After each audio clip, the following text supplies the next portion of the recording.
If you could look at yourself, it looks like caller 1 and caller 2, there's a few folks, we don't have your name. If you wouldn't mind muting yourself, we're going to wait just a moment longer and then we'll begin the meeting for roll call, but we'll allow a few more people to call in so that we don't have to stop roll call multiple times or redo. Great. It looks like a couple people are in and we have a few more people that are currently joining.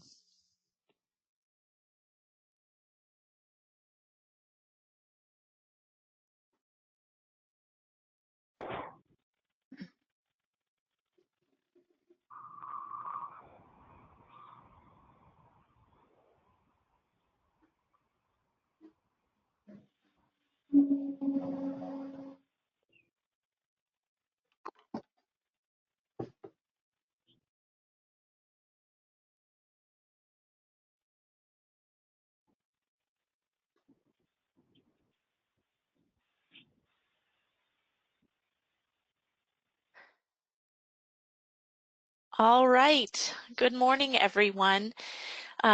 We are about to begin. I just wanted to appreciate each of you for calling in. I know that we are in the middle of a global pandemic. Many of us are working from home and parenting from home.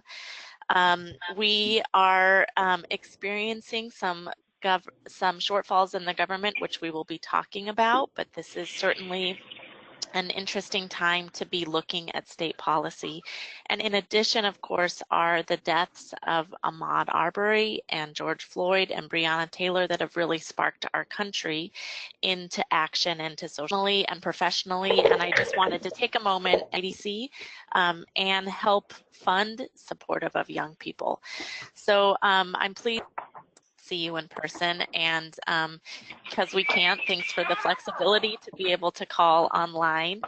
I asked if everyone could please mute yourself. There are 2 people on the phone that are not muted. You should see towards the bottom of your screen a mic that's green or red. It's the first little button, and that way we can have clear audio. Serena will be joining us a little bit later this morning. She'll be here around 10 or 10:15. So we are going to adjust the agenda and we're going to begin by having Sandy go through some of her items, and then when Serena arrives, we'll do the director's report. But first, of course, as a public meeting, we always begin with a roll call. And so I'm going to ask Karen if you could go ahead and begin the roll call for today's meeting. Absolutely. Good morning. Celeste Jansen. Present. Janine Hartley. Present. Janet Ahrens. Zan Ajernon. Jaime Arredondo. Hi, it's Janet. Is that Jaime? It's Janet. Oh, hi, Janet. Alicia Hayes. Present. Marciela Ortega Guzman. Present. Andy Leonard. Tabitha Lewis, he'll be showing up later. Christine McMahon. Destiny Ortiz. CJ Robbins. Ann Rojas.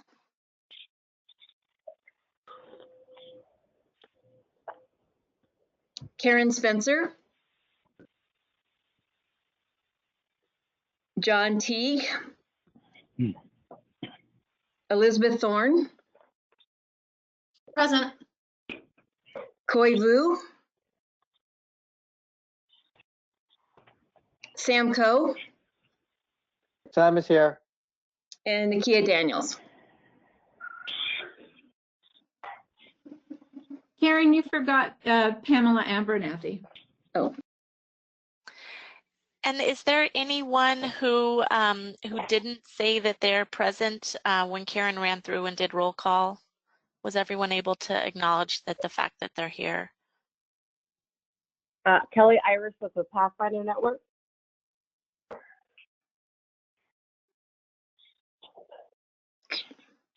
Great. Anyone else? And I'd just like to remind everyone, this is a public meeting. We always end our meetings with public comment. So if we do have any members of the public who are wanting to give testimony, we always end our meeting with that.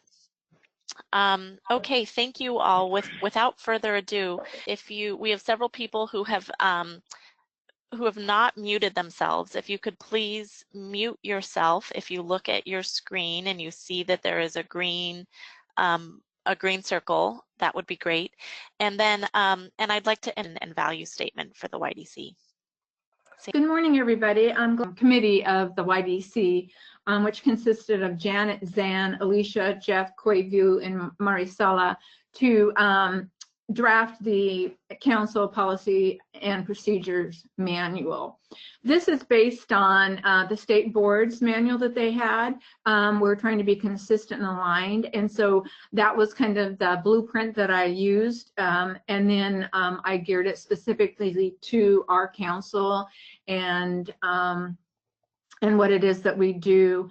I hope that you've all had an opportunity to read it. A couple of things that I just wanted to highlight through here.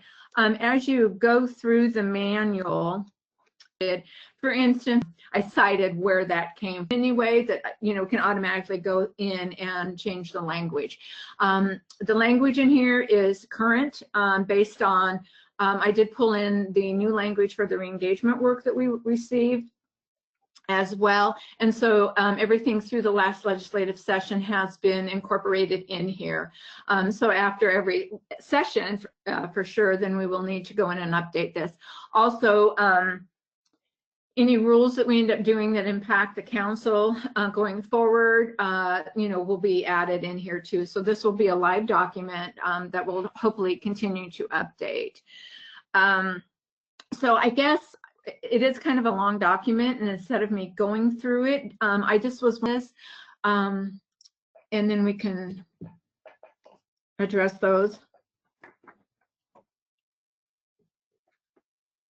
This is Celeste. In particular, I'd love to hear from the council members that worked with you, Sandy, on, if there's anything that really struck them or anything they'd like to call out while they were working alongside you and creating this document. Hi, it's Janet. Boy, that was a long time ago and a really long process.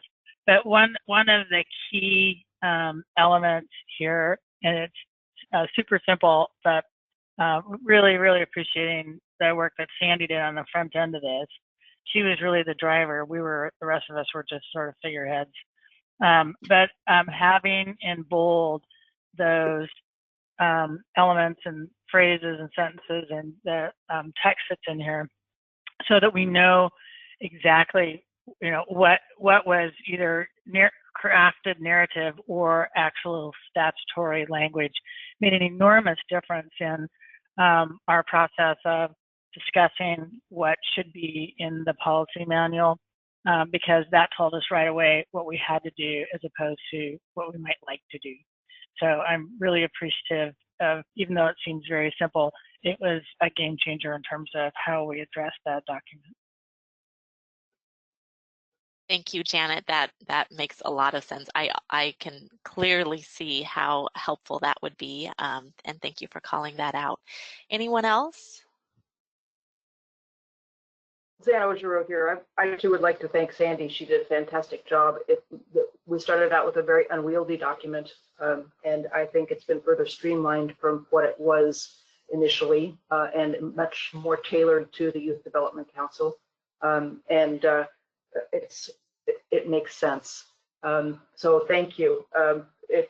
I think this really does need to be a live document in order to help all of us. It's a great way also to orient new people that come onto the council, because it provides such a comprehensive description of what the mandate of the body is, as well as the way we work.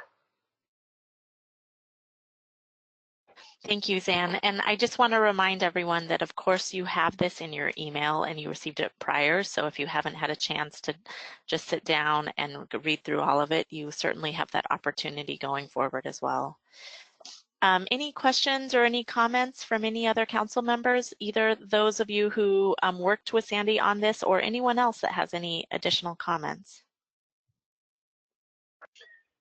This is Eric. I have a question for Sandy and the committee, and maybe just a clarification. I recall at one point in the distant past, maybe not so distant, I don't remember, we discussed inclusion of stakeholders or folks outside of the council to serve on committees or work groups. And has any change happened? I did look at the section on councils and I couldn't recall honestly what the previous language was. So was that addressed, or does that still need to be discussed about essentially inclusion of non-council members in some sort of work groups or committee work that we're involved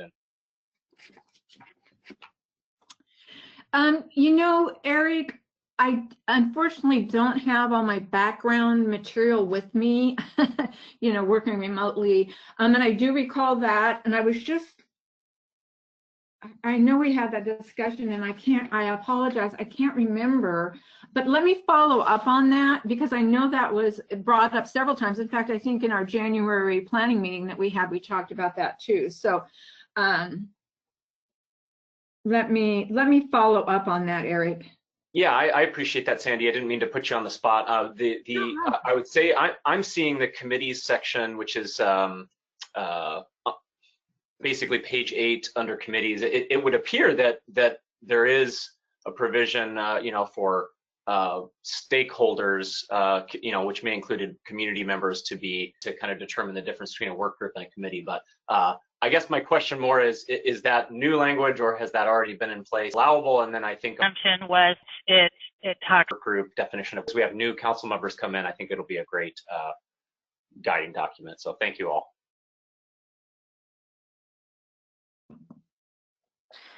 Thanks, Eric, and thanks, Janet. Any other comments or questions?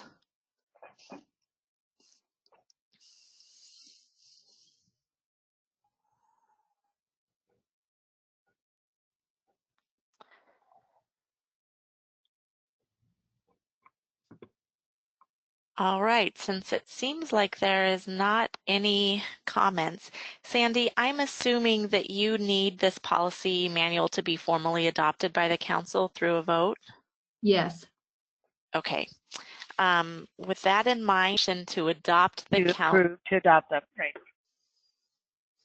opportunity for council members to invite outside expertise to contribute to. So we have a motion on the floor, and I'm curious about if we have a second. Thanks, Janet and Jeff. Any comments for the motion on the floor? I have a comment, Zan here. I am a little bit uncomfortable with approving it without having the inclusion of language that we have not yet seen. I would prefer to just approve this manual and then come back and add that amendment language later. And part of the reason for that is because my definition of a stakeholder might be different from someone else's, and that I think there are issues of equity that we have to think about in terms of who has access. And I would like to be really clear about that. It seems like a key issue when we put together our policies and procedures. Thanks for that comment. I think that stakeholder language is already there. The only thing that we're, and I'm happy to amend the motion to accommodate your recommendation. But I think stakeholders is already there. We're just talking about now adding additional possible people for invitation to come and contribute additional information for the committee or work group. Celeste, this is Karen. We do not have a quorum. Oh, Karen, thank you for telling me that. All right, well, because we do not have a quorum, the issue is moot and we can't vote. So I think what makes sense is there's some clear language that the council is interested in having that would allow the addition of additional individuals to work with us on task forces or on committees, and that we'd like to have some revision, and it sounds like perhaps the next meeting. I think we are going to have some council members join us in a little bit. Karen, how far from a quorum are we? We are 2. Okay. So let's table this for now. If we're able to vote on it towards the end of the meeting, we can try to do so, but it might be something that we need to bring back at our next meeting, and that will give us an opportunity to make sure that the revisions that we're seeking are included. Was there a timeliness aspect where we needed to have this approved before the end of the fiscal year for any reason? No, not that I'm aware of, but what I will do is I'll, the admin, our group, will get back together and go through some language and work through that, and then present it at the next council meeting as well. Okay, that sounds great. Okay, well, thank you for the hard work on that. It looks like we will talk about it in the future again. And if there's nothing else to talk about with the policy and procedure manual, Sandy and Karen, it looks like perhaps mission, vision, and value statements are the next item on the agenda. Correct. Yes.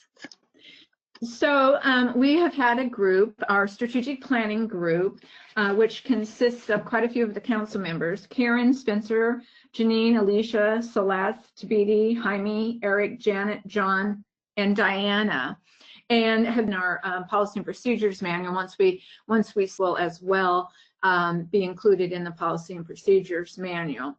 We do need to approve these, and I guess we're in the same situation until we get to Beatty and Christina on. We don't have a quorum. But in the meantime, does anybody have any thoughts, questions, concerns, or the members? I guess Celeste, like you did before, Karen Spencer apparently isn't on the call, but does anybody else from the committee that worked on this have any thoughts, comments that they wanted to share?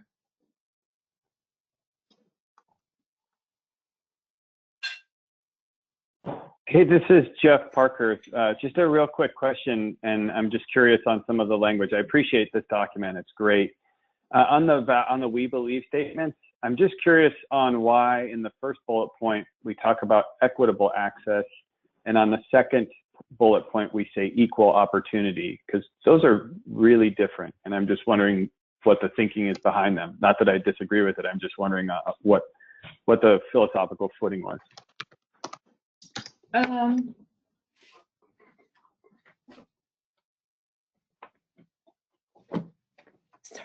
Sorry, I do have that folder at home, and I know we had some conversations on that, so I was going to look up and see what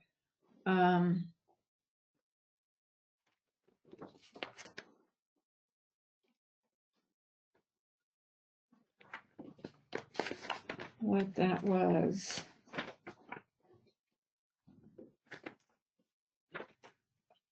Does anybody on the committee recall offhand while I look at my notes?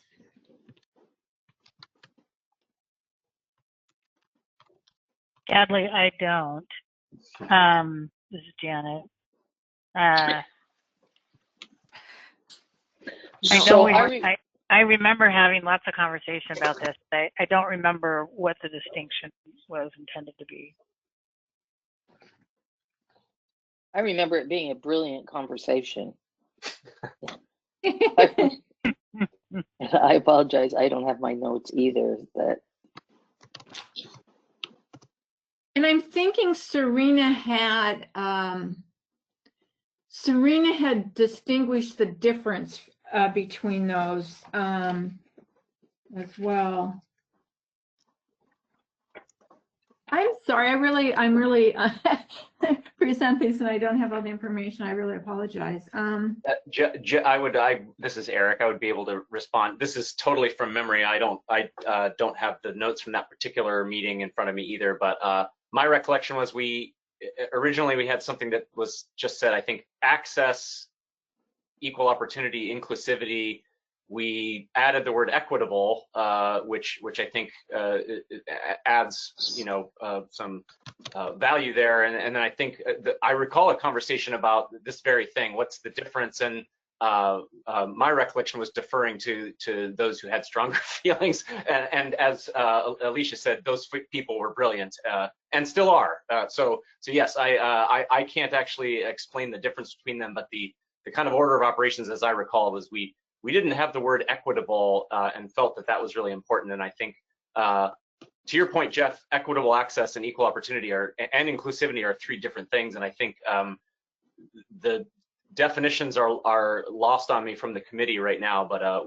the conversation we had was that there was value in keeping all three as three distinct values. This is Liz. I wasn't on the committee, and so I wasn't part of the conversation, but I can take a crack at maybe helping to illuminate what I see and read here, that equity is the practice. So equitable access to supports might not mean equal access to supports. It might mean that certain communities are prioritized or lifted up more in that process. And so that is the practice of equity is not necessarily equal, but those practices of providing additional resources or supports or access to services for certain communities provides more of an equal opportunity for youth in Oregon. Does that strike a chord of remembrance from the committee of that distinction? Yes, absolutely. I mean, this is Eric again. Liz, you're officially a deputy member of the committee because of your brilliance. Yes, no, that's exactly the conversation we had, which is because there is a distinction between equal opportunity and equity, to your point, or equitable access in this case. We felt that they stood alone and didn't need to be combined. I think if I understood Jeff's question, it wasn't necessarily what's the difference. It's that they are two different things, and I think rather what's the definition. So Jeff, I don't know if I don't want to put words in your mouth. If that's kind of what you're getting at. Thanks, Eric. No, I was just curious because it was deliberate, right? Like it clearly is deliberate, and so I just wanted to know what the background of it was, and I don't disagree with it at all. I just wanted to know what the thinking was behind it.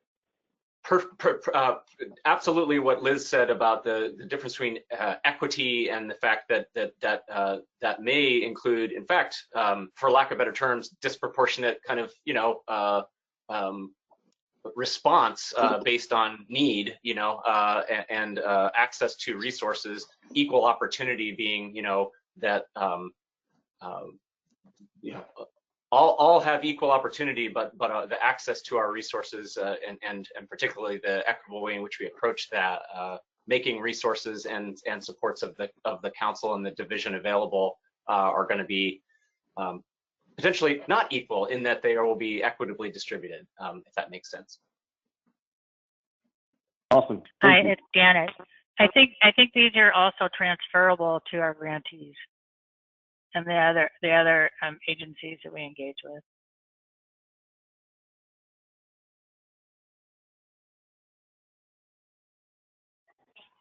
Great. Thank you for that.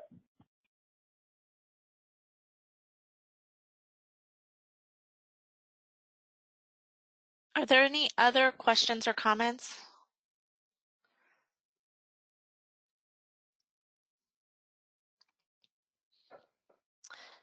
Okay, well, while we can't vote on it, we can table this until we do have a quorum, and it will be nice also to have Karen and Serena back with us so that if they have any additional comments that they'd like to share, they can make sure to do so.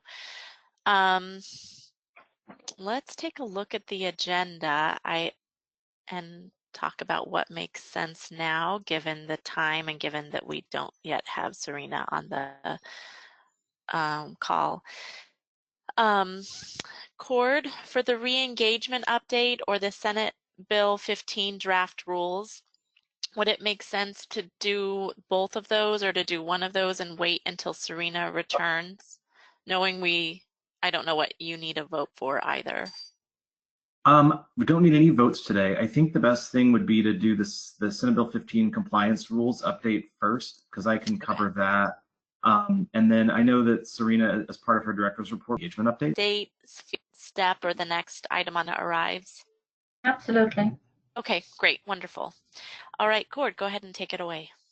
Sure, and I don't have any documents to share. I'm just going to provide an oral update on this. So the Senate Bill 15 compliance monitoring rules. To kind of provide a little bit of a background on this, as most of you will recall, back during the last legislative session, there was a bill, Senate Bill 15, that provided the Youth Development Council with compliance monitoring authority for what was the Juvenile Justice and Delinquency Prevention Act, the federal JJDPA, which has recently been updated as the Juvenile Justice Reform Act of 2018. So this authorization for compliance monitoring really essentially makes something, it codifies something that's been going on for a long time. The YDD and the YDC have had informal compliance monitoring authority around the rules in the JJDPA. There are 4 core protections for juveniles that we monitor compliance for. Those are 3 of those are monitored by the YDD compliance monitor, and 1 is monitored by the new racial and ethnic disparities coordinator. So the 4 core protections are the deinstitutionalization of status offenders, sight and sound, contact separation of juveniles from adult inmates, jail removal of juveniles who are accused of status offenses or not accused of any offense, and racial and ethnic disparities, identifying those and working with justice agencies to rectify those disparities. So the compliance monitoring authority in SB 15 calls for us to make rules with stakeholders, with those entities and agencies who we monitor as collaborators in the development of those rules. So we've actually begun this work. The stakeholder group that we are called to convene as part of that legislation has been brought together. That group includes some YDC council members from the Juvenile Justice Committee, as well as juvenile directors or juvenile department directors, representatives from state agencies such as OYA, Department of Corrections, the Judicial Department, and others, and other law enforcement agencies who would be impacted by these rules. So we had that first meeting a little over a week ago to present a draft of the draft rules. So these draft rules have not yet been published. We're getting input from the stakeholder group on the rules before we publish them for public comment and the council's review and adoption. So that meeting was great. We actually got significant input and feedback from the stakeholders. They had a lot of great comments, recommendations, identified some areas that we can provide more clarity in the rules to really support more effective compliance monitoring, to help everyone understand exactly what's expected of all parties in this work. So we're now working on updating the draft rules, and the plan is to bring the new draft back to the stakeholder group, ideally later this month, to get, again, their additional input. Hopefully, it addresses all the needs and concerns that were brought up. And if we think we have a good set of draft rules, then we'll bring them to the Secretary of State's office to be published. And so then we enter the actual formal rulemaking process, where once the draft rules are published, then there would be a first reading of the rules by the council and ultimately adoption later on. And so if we're on a timeline where we publish the rules in July, then that would put us on schedule to be able to adopt the final rules at the next full council meeting, in which case we'd probably reach out to try to convene a special meeting for that first reading of the rules sometime in late July or August. So right now we're still, of course, working on the rules, and we want to make sure we have a really good set of rules that are well informed by all of the stakeholders we're working with. So we'll have further updates on this as it happens, but you know, we really are excited about this process in terms of getting everyone who we've been working with to do compliance monitoring to help inform a really effective set of administrative rules.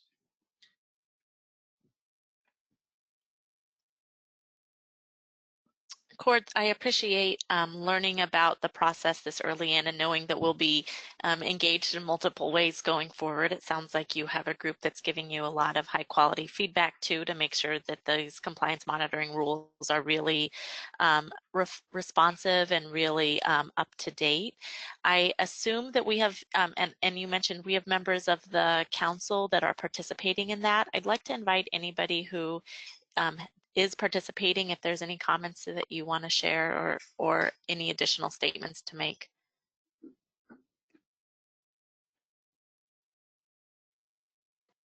Celeste, this is Molly.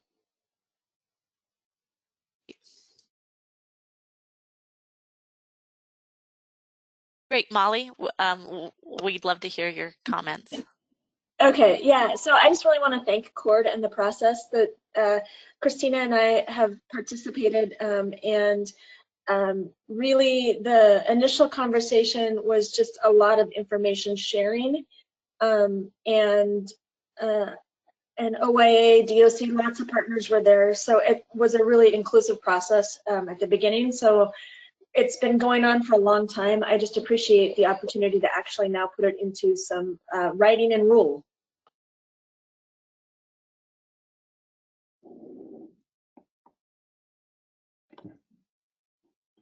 Thank you. Yeah, I'm reflecting back on some of the reports that we've received on the YDC from Ryan's visits over the years, and the way in which I think he had to both do compliance monitoring, but didn't necessarily had to do so by influence or by rather than by authority, or there was a little bit, it was more of a tricky situation. So it feels like this is a really helpful clarifying process that will give everyone more clarity and just help the process go better overall. Christina's not on the phone, and I don't know if Ryan is on the phone either. So does anyone else, any other council members have any feedback or anything that they'd like to share? Yeah, Chief Teague was also in the meeting, but I'm not sure if he's on this call either. Yeah, I don't believe so, but he might have called in. He's on vacation today or this week. Sorry, I didn't disclose that earlier.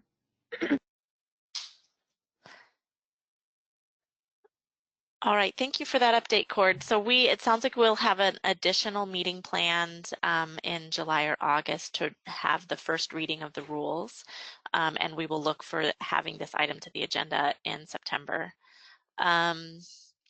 I guess we will go ahead, and now I'd like to invite Anya to give a JCP update. Anya? Thank you, Celeste. Good morning, everyone. I will just continue on compliance monitoring if you would let me. Chief Teague was not able to join us today, but he was at the Senate Bill 15 first work group meeting. And I just must say that if it weren't for Chief Teague, we probably would have never gotten Senate Bill 15 in the first place, because it was through his advocacy and being able to explain to law enforcement what it is that we're trying to achieve. So I just must add that to the record. Now, with compliance monitoring, why it's important to us, because that's the fundamental condition for receiving federal funds from the Office of Juvenile Justice and Delinquency Prevention. So yesterday, Ryan and I were on the phone call with the administrator of the Office of Juvenile Justice and Delinquency Prevention. And she was very clear in her message to the states that there will be no guidance issued by the OJDP regarding compliance monitoring in view of COVID-19 situation. What it means is that every state will be evaluated on a case-by-case basis. So what it means for us, we must maintain good documentation of every executive order that the governor issued, every ordinance that an individual any county or town has issued around visitation, around conditions and confinement, and so forth. So that said, we will resume site visits, which actually the site visits are part of the Senate Bill 15 guidance once it's adopted the rules. how we conduct those visits and so forth. So now the main concern is safety and whether facilities will be willing to let somebody in from outside in. So, but we're working on that, and hopefully we will get some grace from the federal office given the circumstances we're in. But again, there will be no formal official guidance issued by the state, by the federal agency regarding that type of things. So that said, and I'll continue with the federal side of those things, if you don't mind. So as I've mentioned, and as all of you know by now, that we do receive funds from the federal office, and we do maintain compliance with the act in order to receive those funds. So this is what we've been able to do with the last few months with some of the federal funds in order to help our local communities to address the needs of kids affected by, well, the viral situation here. So SAMCO has been instrumental in advising us on how we can assist youth who are currently in detention facilities and do need to receive access to education. So, and Sam, please chime in anytime you want, and especially if I mess things up.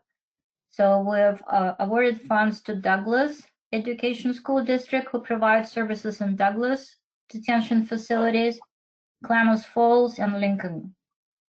So these are the three facilities that will be getting some additional funds to improve the educational settings, like getting maybe additional computers, online curricular, and things like that.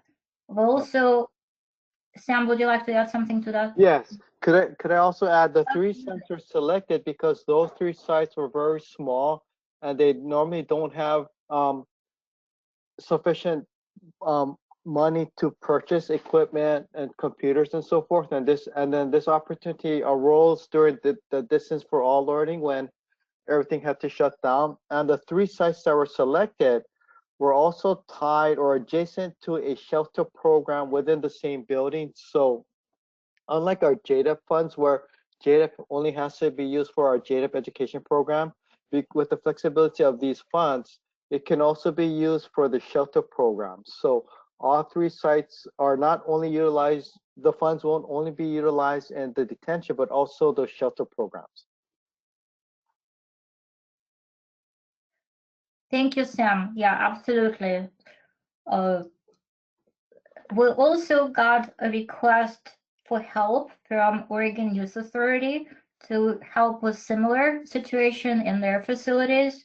So working with Tracy Highwater, I believe she is an education coordinator for the Oregon Youth Authority, we have supported Tillamook and Harney County school districts to provide services within OYA facilities in those two areas.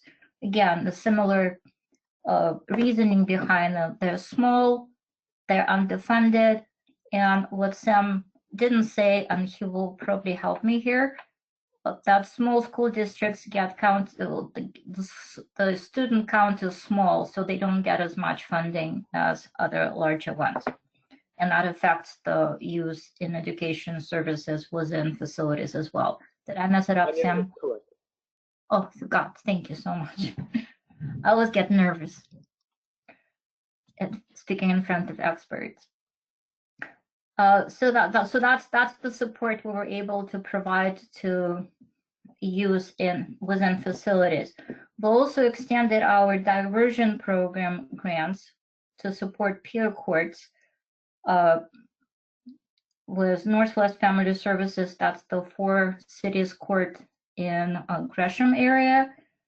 We'll also continued the grant with Boys and Girls Club of Salem, Marion, and Polk counties, as well as City of Kaiser. Those are small grants, and they will end in the end of September.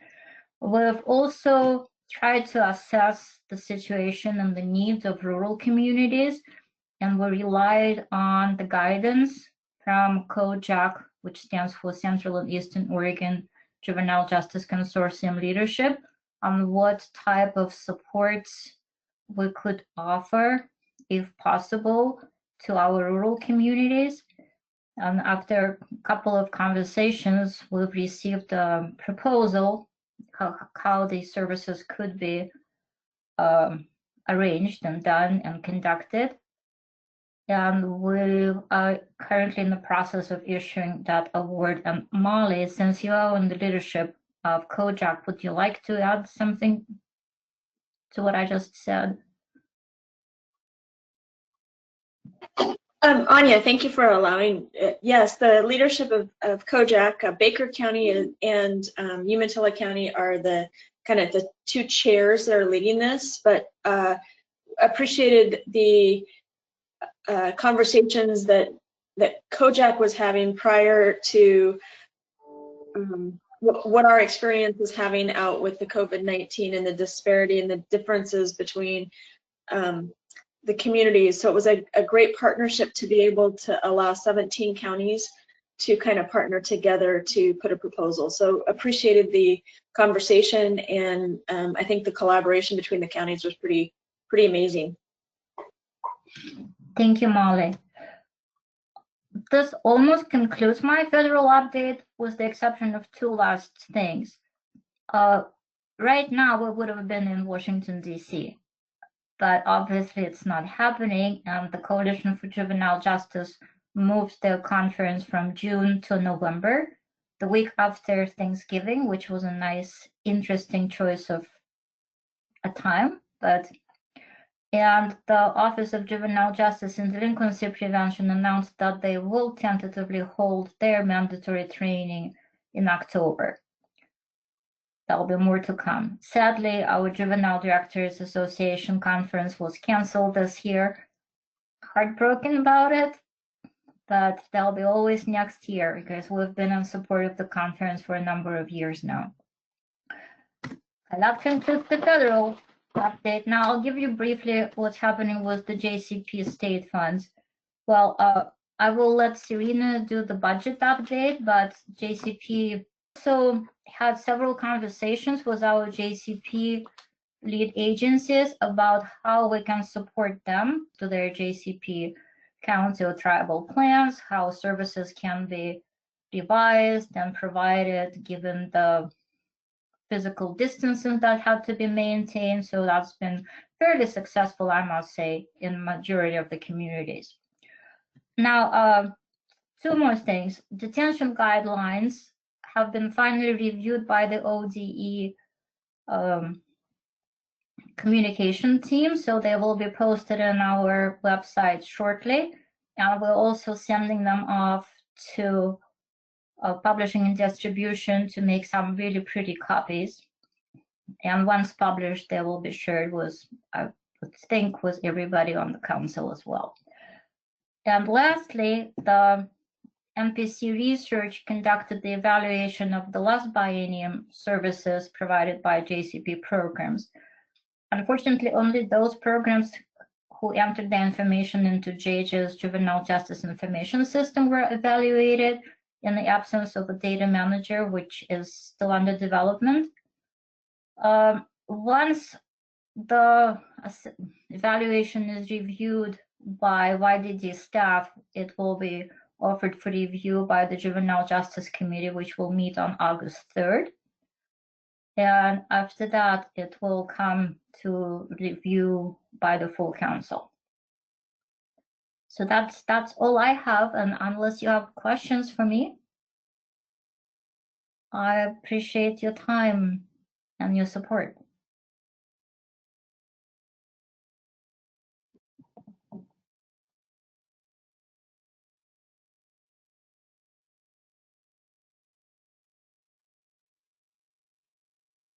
Thank you.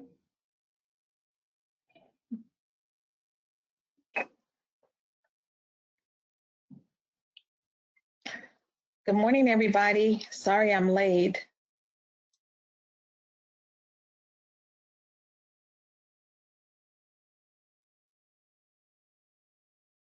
Hello?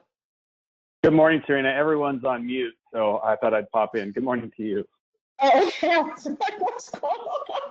And good morning, Serena. I just lost my internet too. This is Celeste, so I missed the last minute or so of what's been going on. It sounds like Anya, you finished your update. Yes, thank you. So unless you have any questions for me. Great. Okay. Sorry about that. Does anyone have any questions for Anya? I have a few, but I'd love to find out if anyone else on the committee does.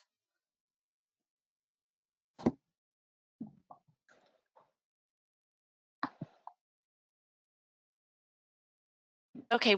One question that I had, Molly, I was really intrigued when 17 counties come together to put in a grant application to say these are the things that we're trying to do in partnership. Could you give us a couple examples just to help those conversations come to life for the council members of a couple of the requests that are a part of the proposal that the group has put together? Sure. So the 17 counties, which we often fondly refer to as COJAC, so it's the Central and Eastern Oregon Juvenile Justice Consortium. There has been some pieces around Chromebooks have been allowed for youth to use for education, but not allowed for treatment and mental health services. And so that was brought up as a need out of the Baker Union County area. Another one was around safe housing for youth who were couch surfing and at high risk of contact or exposure to COVID-19. And so just some help to do some stabilization for that. I think Umatilla County was one of the counties that brought that up. And so the 17 counties really wrote it together. We have a flex plan methodology on how to use funds, track funds, look at outcomes, state goals. And so it really is designated that all 17 counties have access. We know it's a short turnaround for this particular grant funding. And as it gets closer to the end, then if those dollars aren't used by certain counties, other counties can then access those. So it really is around, so that's what it was for. I hope that answers your question, Celeste. Yes, thank you very much. It's helpful just to hear a little bit more of the details. My second question was, Anya, just as my internet was going out, you were talking about a data manager and the need for that data manager, and then having, I was curious, is the YDD going to be hiring? Database, which is being developed in IT staff. So we've been working with them for over a year now on this particular application. Once it's developed, approved, and functioning, several counties and all tribes will be entering their JCP information into the system. The reason that they are not entering this information into juvenile justice information system is that the youth they serve are not justice involved. And we do not want youth that are being served in the community who do not have a formal referral into juvenile justice system to be managed by the juvenile justice information system. So that's kind of like to create a barrier between those two types of kids. So once the data manager is working, it's getting close. It's getting close, fingers crossed, it's been a while. But once it's working, we will have the full picture and the full scope of data for all kids served by the JCP programs. Great. Okay, thank you very much for that clarification. Thank you. Any other council members have any questions for Anya or for Molly about the JCP updates, either the state funds or the federal update?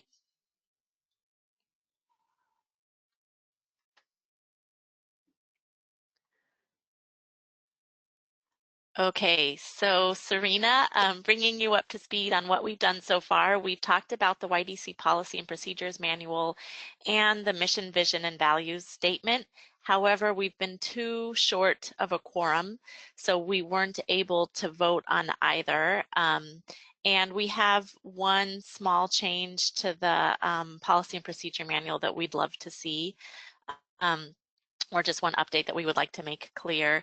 And I think we skipped the re-engagement update so that we could hear from you, Cord covered the Senate Bill 15 draft rules update, and then Anya just gave the JCP update.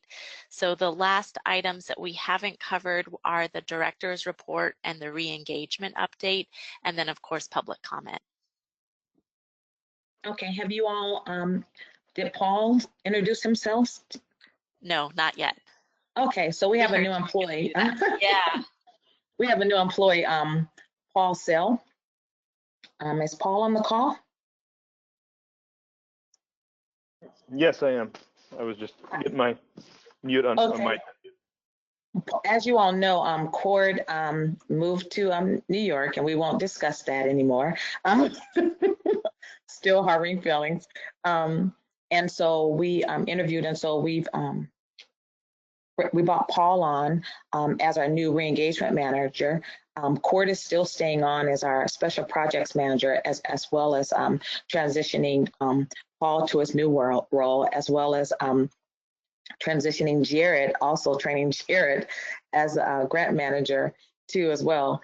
And so I also decided to keep Cord on for special projects as we're going forward, because we have a lot going on with Student Success Act, those dollars for the re-engagement, also as we're in now, it's kind of like his baby, moving that forward. And then also we have him on some legislative stuff as we're working on going forward. But I'll let Paul go ahead and say a little bit about himself and where he comes from here in Oregon. Absolutely. Thanks, Serena. So I have to admit, it's nice to hear the conversation before I get to introduce myself. So it reduced my nerves just a bit. So thank you for that. So I'm joining from Salem Keizer. I spent the last 17 years with Salem Keizer School District. I started there as a teacher in middle school, mainly focused on Title I students and students that were struggling to learn math, and then moved into the behavior realm, both at the middle school and high school, and then moved into high school administration, where I spent about the last 13 years working at South Salem High School as anything from curriculum to athletics, managing large events, small events, and working to get students connected in whatever interest they had in the comprehensive. And then the last 6 years I've spent in alternative education for Salem Keizer, where I've been managing alternative ed programs, which include anything from a teen parent program to early college, dual credit options, as well as GED and online learning options through SK Online, really diving into the work. For me, moving into re-engagement is pretty exciting in the sense that it's one of the passions that I've developed over the last 18 years of working in education, of finding ways to connect students into what they're interested in and getting them into the education pathway or work pathway or career pathway that they're focused for. So being able to join the team is pretty cool, to take a piece of the job that I've been working on for quite a few years and make it that major focus of what I do every day. I've enjoyed getting to know Cord and the work that the re-engagement team has been doing, diving in deep into that work and the RFA. So it's been nice to be able to have Cord on board to learn what work's been happening prior to. So with that, just a little bit about me. So I do live outside of Salem. I live in Turner. I live on a small farm where we have a whole bunch of farm animals and run a small plant nursery. And so we travel around the Northwest with that as well. And so try to live kind of both worlds. I wouldn't have put this unique piece about me prior to the COVID and the distance learning, but we learned real quick that districts are different in terms of it. So when we moved into our distance learning, my wife works in a different district. She works in Jefferson School District, and my kids attend Cascade School District. And then I worked in Salem Keizer. So it was a fascinating world to live and see the differences with districts that are literally less than 10 miles apart, and rural, and then more of the urban areas as well. So I look forward to engaging with the re-engagement statewide, and hopefully can take some of that knowledge that I've learned in the last couple months about the differences that are close and apply it to that state level piece. So with that, I'd open up if you guys have any questions for me in terms of it. I know we're going to do a re-engagement update as well, but didn't know if anybody had questions for me. I just want to say welcome, Paul, and we're excited to have you as a part of the team. Thank you. Thank you. And with that, can we just go ahead into the re-engagement update, and I'll go ahead and give my update right after that. So Paul and Cord will be the one doing the re-engagement update, since they've been the ones doing the work. Cord, do you want to take it? Sure. I was looking for my unmute button. Yeah, I'll go ahead and get started, and then I'll turn it over to Paul to add his piece. So a lot to report on here. First, I want to start by thanking everybody on the council for working with us to adopt the administrative rules for re-engagement. Doing a joint rule adoption with the State Board of Education is a first that I'm aware of for the YDC. And that process went really well. As you'll recall, we had a joint meeting, and then each body got back together to adopt their portion of the final rules. The final rules, of course, reflected valuable input we got from the public. So those rules are now official. They are in place. You can search for them on the Secretary of State's website. And we've moved on to the next phase of this work. So while the rules were being adopted, we of course completed the search for a new re-engagement system manager, who you just met. And as Serena mentioned, although not physically in Oregon, still my heart is located there and in this work. And I'm really excited to be able to continue to work with YDD, supporting re-engagement and other agency projects in a remote fashion. My last trip back to Oregon was the middle of March, and of course that got canceled. I'm looking forward to continuing the work and hopefully being able to come and be there in person for parts of this moving forward. And I'm going to be continuing to work with Paul and the re-engagement initiative, supporting him as he takes the lead on that, but really helping to keep a lot of things that are in development moving forward. For example, the grant funding request for applications. We have been writing the RFA for re-engagement grants. Right now, we do not have a date determined for when that will open, and a major reason for that is that we are waiting to learn more about the availability of the funding from the Student Success Act and the corporate activity tax. As you may be aware, the budget forecast shows a reduced income in that, and I know that we're going to have to wait to see what the legislature and governor want to do when it comes to the use of those funds. So we are preparing for a grant process, but we really have to wait to find out the timing for it. So in the meantime, we have drafted the request for applications document and the grant agreement, and we're preparing that to go to the Department of Justice for them to get a first look at it and let us know where it's at in terms of their approval. The RFA follows the rules that were adopted and really structuring the grants in the way that the rules dictate. The RFA will be identifying the key partners and required re-engagement services that would be delivered as part of a re-engagement program. That talks about the service area, the population served. We really wanted to get some sense of how youth voice and youth leadership will factor into the programs.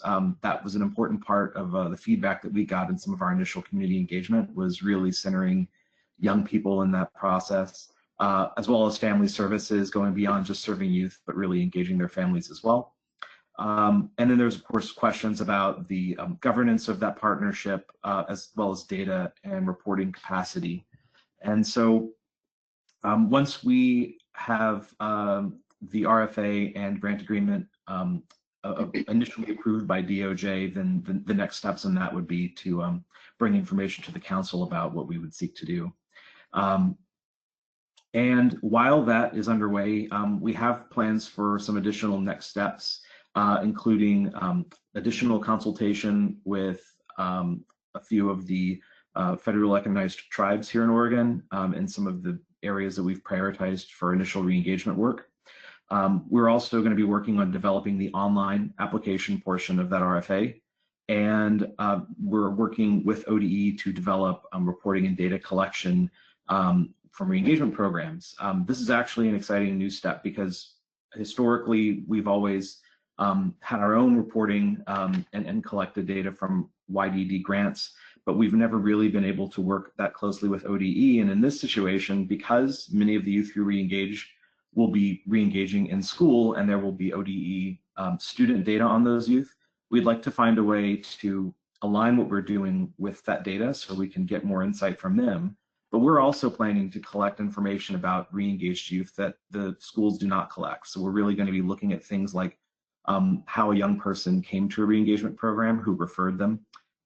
As you might know, in the rules, there are a lot of referral partners, and we want to understand how young people find their way to a re-engagement program. We also want to collect information about employment, if young people are also engaged in apprenticeships and other career-related activities or job placement as part of it. So there's a lot of things that we're working on to try to really get deeper knowledge about the young people in re-engagement. And so that's some of the work we have coming up. And then I want to let Paul speak to that because I know he's really excited about what's ahead for the re-engagement system and the re-engagement grants. So, absolutely, thank you, Cord. So one of the things, obviously, a lot of this was in works as I kind of came on board. And so it's been really good to be able to sit back and understand it and kind of hit the road running, so to speak, with understanding where this has come from and then to where we are with the questions and generating it. One of the great things that I think I'm seeing already in the work, having lived trying to get students back enrolled in a district, is these questions really are structured around focusing on what a student needs and hearing them versus what as the programs think that the students need. And I think the work and the community engagement pieces that has happened so far really did allow this to be structured in a way that I think we're going to see something different in terms of re-engagement that students are going to want to engage in. And so it's been refreshing to join a team in a very unique time to understand the work that has been done prior, that as we roll this out, because we know things are changing in schools in general, we're going to be able to come alongside and provide a support that is needed in the state, having lived at the school site for a long time. So appreciate the work and the understanding and looking forward to it. Like Cord said, we are starting to reach out to some of the federally recognized tribes to engage on how do we get them more involved in the process and making sure that they're readily accessible to access it. And so looking forward to that. Serena's been a big voice on that and helping me learn that process because that is new for me. So excited to see what that entails coming up. Thank you both. I really appreciate it. I will start with the budget update. Budget's not looking good, as everyone probably saw the forecast that came out. We had to turn in a 17%, what a 17% cut would look like. We also had to turn in what a 8% and a 4% cut would look like for this biennium and next biennium. Doesn't look like it's going to affect this biennium since we're already in June. We were hoping that there was going to be a special session the end of May. That didn't happen, and so they're still saying that there could be one toward the end of June, and so we're still waiting to hear what that would look like. And then I'll let Sandy head and chime in. Okay. On the budget. As Serena mentioned, we had to do an exercise of what the reductions would look like, and so basically, the first one was an 8.5% reduction, and because it was for the last half of the biennium, it actually ends up to be a 17%, as Serena mentioned. Our recommendations of the grant and aid program. The grant and aid program overall, we have approximately $14 million that we, in general fund, we have to reduce that by almost $1.2 million. So in order to do that, we took a hard look at our different, they get over $6 million in the grant and aid in and of themselves. And we proposed other areas that we proposed cutting were in the community grants and the works percent. Because of the increase in the gang activity, around the state, and in Portland, like $778,000. So we determined to hold those harmless, as well as our community schools. We have 5 different community schools that we decided to hold that harmless as well, just because of the dollar amount. That's how we came up with the figures. Now, the reason that we determined to have more of a decrease out of the junior JCP funds was because overall, in this current biennium, we received 7.2% for our grant and aid programs. Also, that 17-19 biennium was before Serena and I were there, of course, until the very end of it. And during that process, not all of the money for the JCP apparently had been awarded. We ended up reverting back over $800,000 in JCP funds. Made aware of that, and I think we brought this up to the council last year, but we weren't aware of it until the last minute that the money hadn't been spent, and part of that was working with our accounting people. So those current biennium were fully funded based on the money we had, and they all received a substantial increase over from what they had the last biennium. So that was left them whole from where they were before. So they wouldn't have been losing anything. And what they're anticipating this next biennium, we did very well with the layoff staff, because as you already know, we have a very small travel has been all but stopped anyway. So that's going to give us savings as we're starting to move forward too. So we're really looking at if they're asking us to cut going forward, what will that look like operationally? And so we're still in a good space for that. And also because we didn't stand up our re-engagement right away. So we were able to take a big chunk out of that too as well, which was a lot of salary savings and others. And so we have Paul, and we've put our other 3 positions on hold for right now. And so we're getting salary savings for that. So we were able to put that out there, so it didn't take a big hit as well. And as Cord was alluding to, we don't know how much we're going to be getting in re-engagement just yet, since there hasn't been a short special session. They're still working out the details. I know in the governor's office talking about that, and so we can't put the RFA out there or run back and start all over. So we're hoping to look at a start time of possibly August, and when we know exactly what the dollars we do have for our rate. It's Janet. So Janet, I did a phone call with our JCP, and I did a phone call to let them know where we are and why we're doing what we're doing.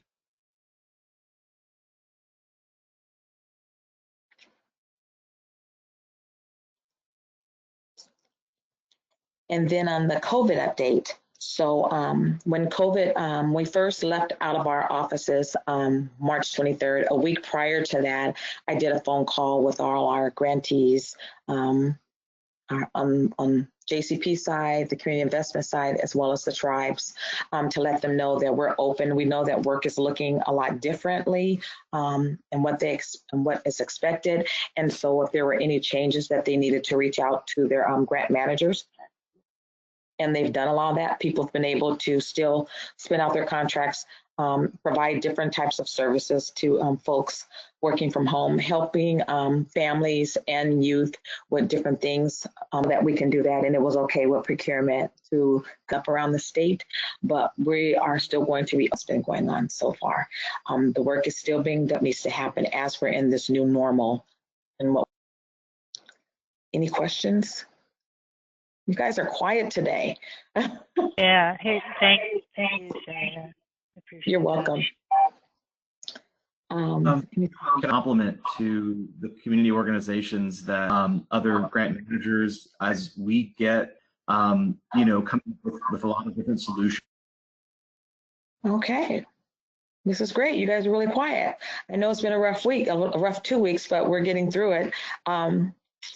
I don't know if Sandy said anything. I've also been pulled in helping the governor's office too with COVID response for the African American community. So I'm going to be the liaison for our state with that, to making sure that dollars get out to our community as the governor is moving from a response to more of a recovery effort and what that looks like.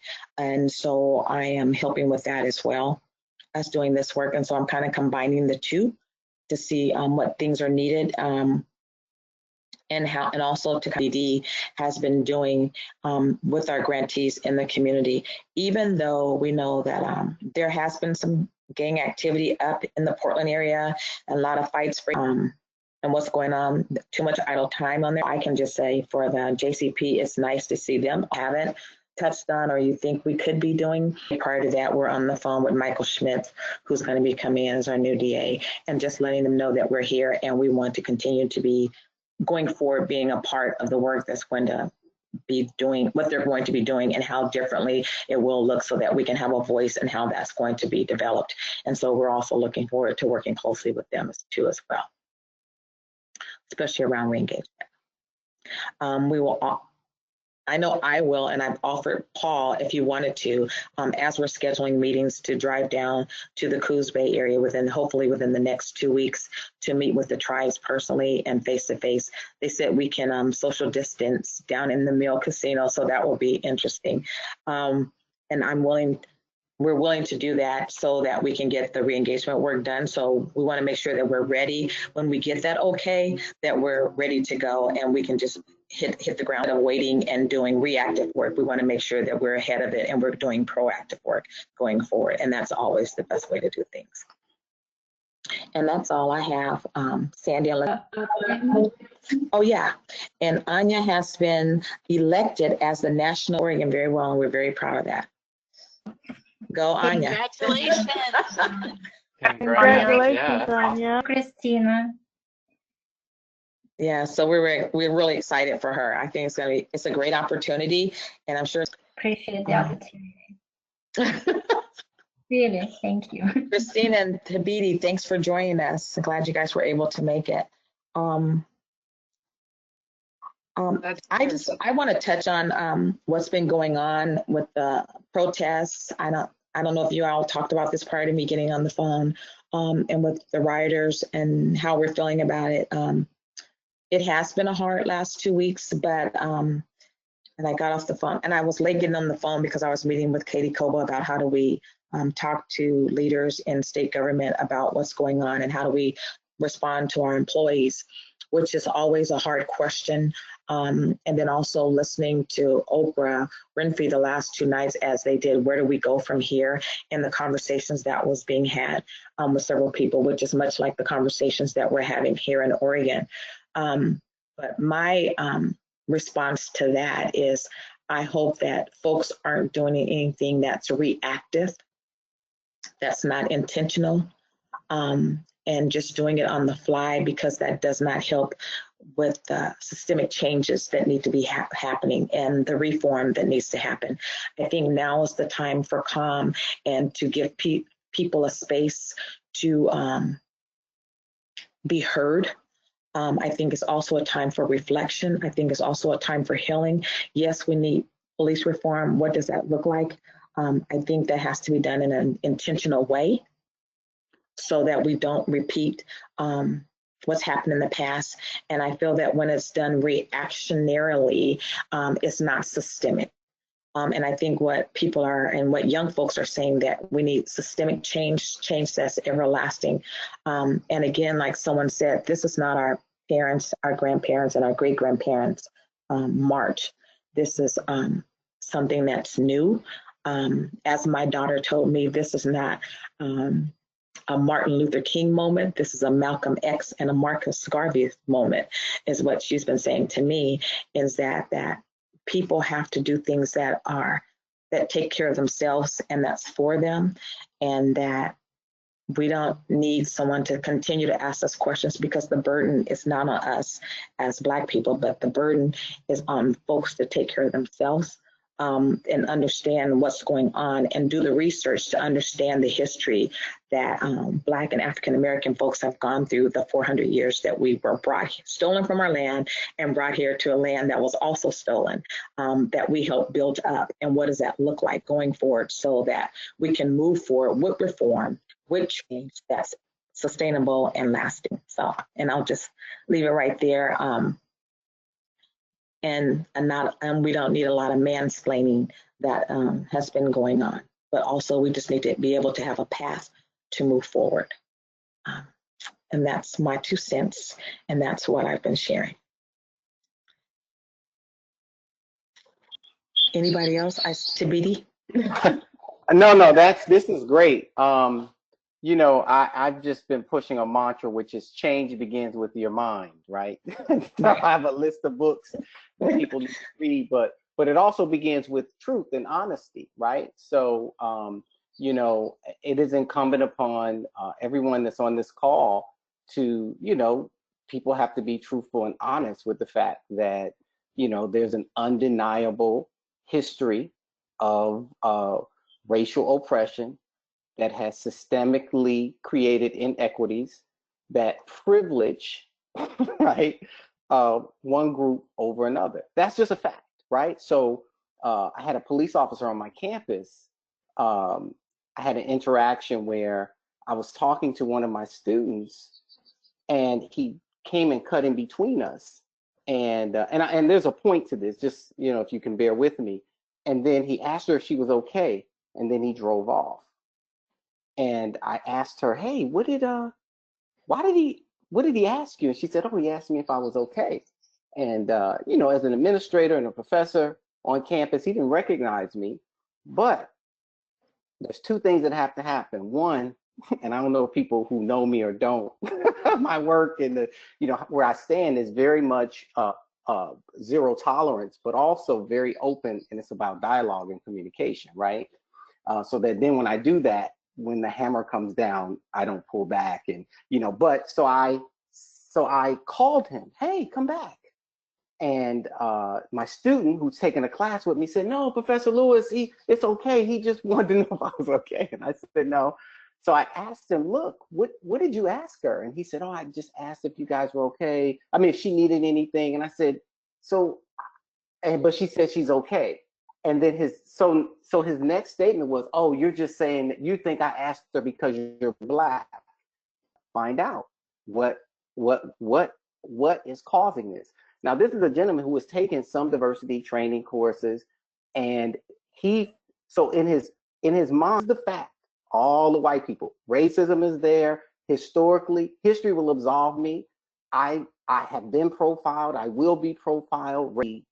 The onus was on him in his knowledge that that is a possibility to allay my fear, right? And so we talked and went forward, but the bottom line is that it's not about policing, it's about what police upholding. And so if people could get that in mind, right? And then in my own work, I talk about polities. What I mean by polities is educational systems, legal systems, these things don't work.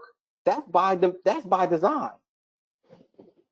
I mean, I'm just going to, right? So our job is to say, how do we redesign? We know what works, right? We know what works and why it works, right?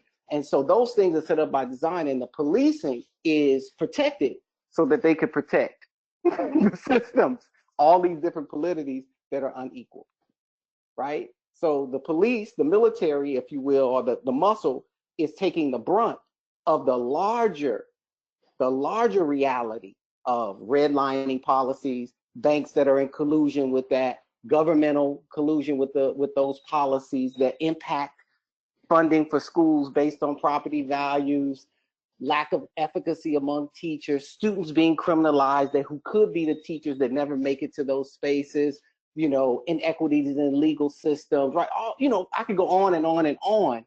And people should feel bad about that and then feel angry and say, yes, these things do on the way it is. But we need to, so that just, I think it's important. That's why I say change begins with our minds. And so that means you have to be honest, and then people have to begin read that, then we're just wasting time, right?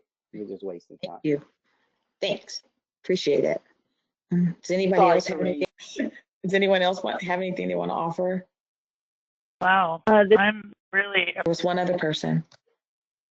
This is Marisela. I just wanted to supporting and lifting up organizations that have been fighting social injustices and make sure that they make it out of the, like, offering an individual donation, or just make sure you're advocating for those organizations, because right now is such a difficult time in terms of like the financial issues with pandemic, and then also like the racial injustices that are coming to light for a lot of people that have been there for these communities for many, many years. So yeah, I think that that's, you know, a place that we can start making sure that we're supporting those organizations. So. Thank you. And I also want to make sure that if you know some youth that really need to be helped during this time, that we reach out to those youth and keep them in mind that our youth are really taking a hit right now, along with those organizations. And it's really important that we keep them in the forefront with what's going on. And I'll turn it back over to you, Celeste. Thank you all for sharing. I have talked with many different people about the state of youth programs. Certainly when there is an economic downturn, are hit hard, and that is often because of the way that market shrinks and companies and corporate donors and individuals. So I really appreciate Maricela having a job. There is something that we can do too, and personally giving to organizations that do all work for. And we want to make sure that those. There's a question in the chat. Are we able to offer out we speak, trying to make sure that there's jobs for our youth, for the youth in those programs and outside those programs? So I hope that answers your question, to be okay. All right, we have finished with the agenda. I thank you, Serena, and thank you, Tabitha, for adding your comments. They were important, and I think that going forward, we look to your leadership on ways that we can continue to do this work that is very meaningful on the YDC statewide policy and funding to support the change that we'd like to see happen. Yeah, Serena? The public comment. Yeah, exactly. So we've gone through every item on the agenda except for public comment. And so that, Zan, did you have your hand raised? Do we have a quorum now? Do we have a quorum now with the addition of Christina and Tabitha? Yes, I believe we do, but I don't feel good about having two people that weren't a part of the conversation pop in at the very end to vote. So I'd like to just wait and have those items added to the agenda next. And I think that will also help with the language that the question that arose today. So yeah, thank you. Thank you. Okay, so on this call and who'd like to have public comment? If so, can you please unmute yourself and just let us know your name, and we'll take note of who's on there and hear from everyone. Hi, good morning. This is Julie Buttles. I work for the Klamath Tribes. I'm the Education and Employment Department Director. I really invited to this phone conversation and this meeting, and the inclusion and the conversation revolving about reaching out to the tribes. I think it's, and if you want to keep that the communities, the tribal communities engaged, continue to invite us to the conversations and the meetings. We'll sit gracefully in the background unless we're asked to speak up.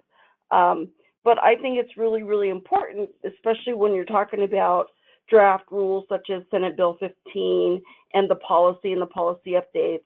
You're talking about equity and inclusion and how not to collude or get those conversations and those wordings confused with one another. And also just the general updates from what the Youth Development Council is doing, as well as the JCP updates. So thank you, Anya, and thank you, Serena, and thank you, everybody that's a part of the Youth Development Council. Again, my name is Julie Buttles. I'm the Klamath Tribes Education and Employment Department Director, as well as the Mayor of Chiloquin. Thank you. Julie, really thank you for participating, in today's meeting, and thank you for sharing that. I'm grateful that you're here with us today. Is there any other person that is a member of the public that'd like to?